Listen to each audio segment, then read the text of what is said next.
As much as I love some rogues, the reality of the situation is that they can be very time consuming. As a gamer, that's not a problem, seeing as how they offer a lot of fun and playtime. But as a reviewer that occasionally has to deal with deadlines, that can leave me racing against the clock.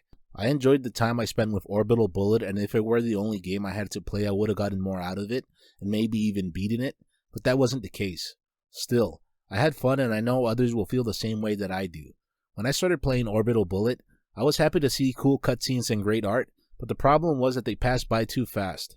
Chances are that the point is to get you to the gameplay as quickly as possible, but from past experiences, great cutscenes can make big impressions. I remember when Resident Evil 3 was first released back in 1999 and being obsessed with the intro cutscene. I'd often watch it over and over again despite having already beaten the game, but that was the easiest way for me to be able to rewatch it back then. Even now, over 20 years later, I still rewatch it every once in a while. The point isn't to say that the same could have been accomplished by Orbital Bullet and its cutscenes, but it would have resulted in an overall better experience had this aspect of the game not been lacking. The same could be said of the cover art. When you look at it, it looks like the cover art for a cheaply made game that looks like it'll be super generic. It's not the case at all, which I'll eventually get into, but first impressions matter a lot. That's especially true with how things are in gaming nowadays. We're bombarded by so many games at any point throughout the year that it's easy to pass on games that we may have ended up enjoying.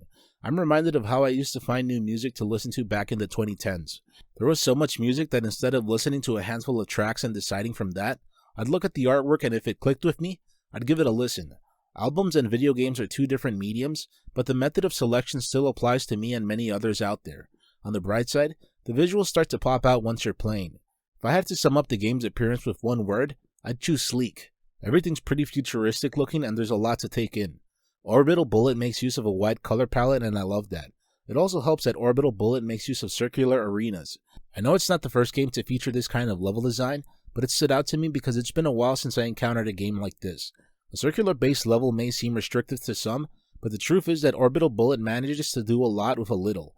Not only does it help that the levels are usually jam-packed with a wide variety of enemies, there are also obstacles you have to dodge. Seeing as how each world has a different theme, it's easy to not feel as if they're overused. What's great is that Orbital Bullet managed to combine gameplay and these parts of the level design in a seamless manner. Rather than being restricted to just shooting at enemies, jumping on them was an offensive option. I found that amusing because it's such a simple mechanic that's from decades ago, but it still works here. It was also nice that this mechanic could be upgraded, so you could increase the damage you dished out either by having spikes on your boots or shooting a laser when you jumped. As I was saying, these mechanics worked well with Orbital Bullet's level design. At times I was juggling 3 things at the same time. I was damaging enemies, avoiding obstacles, and just trying to stay a step ahead of whichever situation I happened to find myself in. It was especially helpful that being able to stay up in the air because of a weapon's recoil was possible. If well utilized, this could be used both offensively and defensively. I'm reminded of how some say that the best defense is a good offense, but in Orbital Bullet it's both. As a result of the recoil, I could be firing at enemies while also keeping an eye on obstacles that could end up damaging me. I guess you could describe it as a weapon-based dash, and all of this added to the overall fun I had with Orbital Bullet. On that note, it's worth mentioning that during one of my play sessions I played for almost 3 hours straight and time flew by. It's clear that I was having fun because that time felt more like 40 minutes. It was easy to pick up and play because no matter how many times I died, I'd managed to accomplish something during my previous run that left me feeling motivated to keep going. Whether it was unlocking one of the many weapons to choose from or unlocking a skill, I wanted to keep trying. On the subject of weapons and skills, Orbital Bullet has a lot to offer. That's great and it's even better that you can upgrade them, but at first, it's kind of overwhelming. It's not only because of how much you can upgrade/choose to best fit your preferred playstyle, but also because you end up having to juggle so many things at the same time. This isn't bad, but there is some getting used to. Thankfully, there are resources that help you upgrade your skill tree and unlock new weapons. In-game, there's also plenty to unlock. Some of these unlockables came off as side content and I liked that. Some were more challenging than I would have liked, but one man's challenge is another man's walk in the park. What I liked about this is that no hit runs were encouraged. As a result of not taking damage and maintaining combos, you'd be able to unlock special chests. The better you played, the better rewards. Even if I sometimes didn't play as well as I would have liked, Orbital Bullet still rewarded me by giving me credits that could be used to shop for power-ups or different weapons. Overall, in this part of Orbital Bullet there's a lot to unlock and work towards. This alone offers a ton of replayability and that's a good thing. Orbital Bullet is the kind of game that gives you a lot of bang for your buck and in general, there's a lot of depth to it. It's not complex to the point where I need to jot down notes or look at guides online in order to progress, but there's still a lot to work with. Going back to the circular level design features in Orbital Bullet, it's worth mentioning that I loved how they made use of fast travel. I know some out there dislike fast travel because they feel as if it robs them of gameplay, but you didn't have a choice in that matter when it came to Orbital Bullet. Once you cleared a level, you'd end up being zoomed around the map and would end up launched into the next one. I liked that this happened no matter where in the level you were. It's a small detail, but it was amusing seeing your character be swept off like that. Though small, it's one worth acknowledging because I consider it a time saver. With a game that has you starting from the beginning over and over again, it's worth offering a helping hand in order to save time.